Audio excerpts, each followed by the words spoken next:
There is a razor-thin line in our society between a parent's fundamental legal right to protect their child from harm and, a chaotic descent into unlawful vigilantism.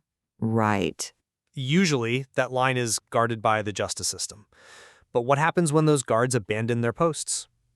Before we step onto that line today, a quick reminder to our listeners to subscribe to the Diversified Media LLC network. Yes, please do. And as mandated by Diversified Media LLC guidelines, we must provide an update on the Martin Stevens v. OpenAI quiet period. Please note that the quiet period remains in effect pending further judicial review. Important to keep in mind. Definitely. So, welcome to the debate. Today, we're dissecting the October 2024 Aaron Spencer case out of Lanoka County, Arkansas. And the facts here are just jarring. They really are. You have a father, Aaron Spencer, who chased down and shot Michael Fossler. And Fossler was a 67-year-old man who was out on bond despite facing 43 felony sexual offenses against Spencer's 13-year-old daughter. Just an unthinkable scenario. Right. And after his arrest, Spencer actually ran for county sheriff against the exact department that arrested him. So the central question we are debating today is this. Do Spencer's actions represent a legally justified application of self-defense and stand-your-ground principles to prevent a kidnapping? Or does this represent a vigilante pursuit that crosses the line into second-degree murder? It's a heavy question. It is. I'll be arguing that Spencer's actions are a textbook, legally justified use of deadly force under the reasonable person standard to protect a minor from an imminent violent felony, especially when the legal system had catastrophically failed. And I will argue that actively pursuing a suspect in a vehicle, forcing them off the road, and firing 15 times stretches the legal boundaries of self-defense and stand-your-ground doctrines far past their breaking point. I mean, it moves us into the very dangerous territory of retaliatory vigilantism. Let's anchor this in the timeline and the law. It's 1 a.m. in October 2024. Spencer wakes up, checks on his daughter, and finds her bed empty with a stuffed animal tucked under the covers as a decoy. Oh, wow. Yeah. So he gets in his truck, searches, and locates her in the passenger seat of Michael Fossler's vehicle. Now consider the context here. Fossler was under a strict no-contact order. Facing those 43 felonies, right? Exactly, related to this exact child. So Spencer forces the truck off the highway. According to the affidavit, he sees Fossler grab the daughter to stop her from escaping, and then Fossler exits the vehicle with an object in his hand. Okay, but we need to look at... Wait, let me just finish the legal point here. Under Arkansas law, deadly force is justified without a duty to retreat if you reasonably believe it's immediately necessary to prevent an aggravated kidnapping. My position is that any reasonable person, which, in law isn't about what a perfect citizen would do in hindsight. Sure. It asks what a normal flawed person would do in that exact terrifying millisecond, and any reasonable person would honestly perceive an imminent threat and act exactly as Spencer did. Well, the emotional weight of that scenario is undeniable. I think anyone listening can understand the visceral reaction of a parent in that moment. Absolutely. Which is exactly why the legal definitions matter so intensely here. Self-defense laws, even in aggressive stand-your-ground jurisdictions like Arkansas, are architected for immediate, unavoidable threats. They are defensive shields, not authorizations to go on the offensive. But he was stopping a kidnapping in progress. Yes, but we have to look strictly at the state's charge, which is second-degree murder. In Arkansas, that is defined by actions manifesting extreme indifference to the value of human life. Spencer didn't just stumble upon Fossler. No, he didn't. He hunted him down in a vehicle, forced his truck off a highway, ordered him into a ditch, and emptied his weapon, firing 15 times. Spencer even reportedly told investigators he would have kept firing if he had more bullets. I mean, that's adrenaline. But that psychological state, combined with the physical act of a vehicular pursuit, it fundamentally transforms the encounter from spontaneous legal protection to an extrajudicial execution. Let me push back on the idea of this being an offensive hunt. Listeners hearing this are probably thinking, if someone took my kid, I'd do the exact same thing. Right, the emotional response. Yeah, but emotionally understanding an act is very different from legally immunizing it. So I want to look at the actual legal mechanics of stand your ground. In Arkansas, that doctrine removes the duty to retreat if you are lawfully present and preventing a felony. Lawfully present being the key phrase. And Spencer is lawfully on a public road, actively preventing an ongoing felony. Wait, let me frame it this way. If a person is legally permitted to use deadly force against an intruder inside their home under the Castle Doctrine. Yes. Why does that right evaporate just because the intruder successfully removed the child from the home and put them in a truck? The mechanism of protection shouldn't disappear just because the predator breached the house. I'm sorry, but I just don't buy that. Let me tell you why. You're equating a physical house to a speeding truck. And legally, that falls apart instantly. How so? The Castle Doctrine works specifically because you are trapped inside four walls. It grants absolute immunity inside the home because retreat is conceptually impossible. Your back is already against the wall.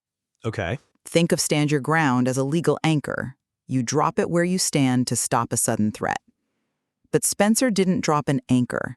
He turned his multi-ton vehicle into a legal torpedo. Okay, I see the distinction you're making with the vehicle. But is the vehicle itself the disqualifier here, or is it the intent? Because if he's using the vehicle to stop a kidnapping in progress, isn't the physical boundary of the confrontation just extending to where the child is? Well, it's both the mechanism and the creation of new danger. A high-speed pursuit on a highway creates massive, unpredictable risks to the public.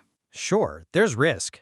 But the moment you use your vehicle to ram another vehicle off the road, the law generally views you as transitioning from a defender to an aggressor. You are initiating a new confrontation, not standing your ground in an existing one.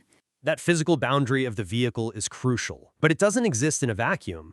Fossler wasn't a random carjacker, you know? He was a known, documented threat that the court had just released. A terrible decision, yes. I see why you think that, but let me give you a different perspective. That psychological context fundamentally changes how we define a reasonable reaction in that moment. Let's talk about how Fossler even got to that truck. Judge Barbara Elmer's decision. Yes. Judge Barbara Elmore set his bond at a mere $50,000 for 43 felony charges involving a minor. When the judicial system functionally releases a predator back into a victim's neighborhood, a reasonable father knows with absolute certainty that law enforcement cannot or will not protect his child. That is, Doesn't the reasonable person standard have to account for that systemic breakdown? Well, the failure of the state in this case is undeniable, and the legal community agrees with you there. We know the Arkansas Supreme Court eventually removed Judge Elmore from the case entirely. They did. yeah. They lifted her unilateral gag order and explicitly called her sealing of the case a plain, manifest, clear, and gross abuse of discretion. The system catastrophically failed that 13-year-old girl. Exactly. So if the system completely abdicates its duty, the citizen is forced to step in to prevent the felony. But stepping in to protect is legally distinct from stepping in to punish.